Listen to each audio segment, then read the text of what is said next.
इथले जे आमदार आणि खासदार आहेत त्यांचे हे विषय, पण आमच्या लोकप्रतिनिधींना नवी मुंबईकरांशी काही देणं घेणं नाहीये, ना नवी मुंबईकरांच्या सुखदुःखाशी देणं घेणं। तुम्ही माझ्या मागे जर बघाल तर इथे एसटीचं सिम्बॉल आहे, एसटी महामंडळाचं सिम्बॉल आहे। गेली अनेक वर्ष एसटी महामंडळाचा हा पूर्ण 3 ते 4 एकराचा प्लॉट आहे आणि ह्या प्लॉटवरती जो तुर्ब्यामध्ये सेक्टर 20 आणि प्लॉट नंबर 3 बहुधा या ठिकाणी या 3 ते 4 एकरच्या प्लॉटवर एसटी डेपोची मागणी महाराष्ट्र नवनिर्माण सेनेने केली होती।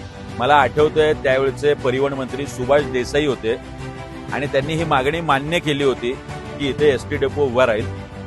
संपूर्ण नवी मुंबई ही इथल्या प्रकल्पग्रस्तांच्या जमिनीवर वसलेली असली तरी मराठवाडा असेल, पश्चिम महाराष्ट्र असेल, कोकण असेल, उत्तर महाराष्ट्र असेल, अशा विविध ग्रामीण भागातून चाकरमणी आपापल्या नोकऱ्यांसाठी, आपापल्या शिक्षणासाठी, आपल्या कुटुंबांना घेऊन इकडे आलेली आहेत। या सगळ्यांना आपल्या ग्रामीण भागात, आपल्या गावी जायचं असेल तर कुठलाही एसटीचा डेपो या संपूर्ण नव्या मुंबईमध्ये नाही।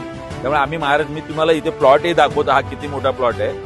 महाराष्ट्र नवनिर्माण सेना म्हणून आम्ही मागणी केली होती या सगळ्या मंडळींना वाशी हायवे पासून ते बेलापूरच्या हायवे पर्यंत या संपूर्ण सायन पनवेल हायवे मध्ये उभं राहावं लागतं।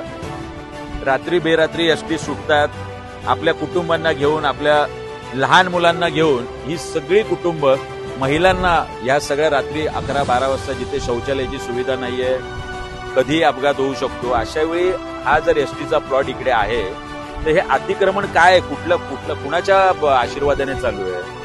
इथे सगळीकडे आपण जर बघाल तर गाड्या मोठ्या प्रमाणात, किमान 200 ते 300 गाड्या ह्या डेपोवरती अतिक्रमण करून पार्क आहेत। आता माहिती काढली, कोणीतरी अगरवाल नावाचा कॉन्ट्रॅक्टर आहे, ज्याच्या आशीर्वादाने एका गाडीचे 240 रुपये 24 तासाचे, म्हणजे महिना किमान 8 ते 10 लाख आणि वर्षाला किमान 1 करोड रुपये। हा कोण अगरवाल आहे आणि कुणाच्या आशीर्वादाने हे चालू आहे? एसटी महामंडळाने हा प्लॉट दिलाय का? त्याला सिडकोने हा प्लॉट दिलाय का? कुणाच्या आशीर्वादाने हे अतिक्रमण या ठिकाणी चालू आहे?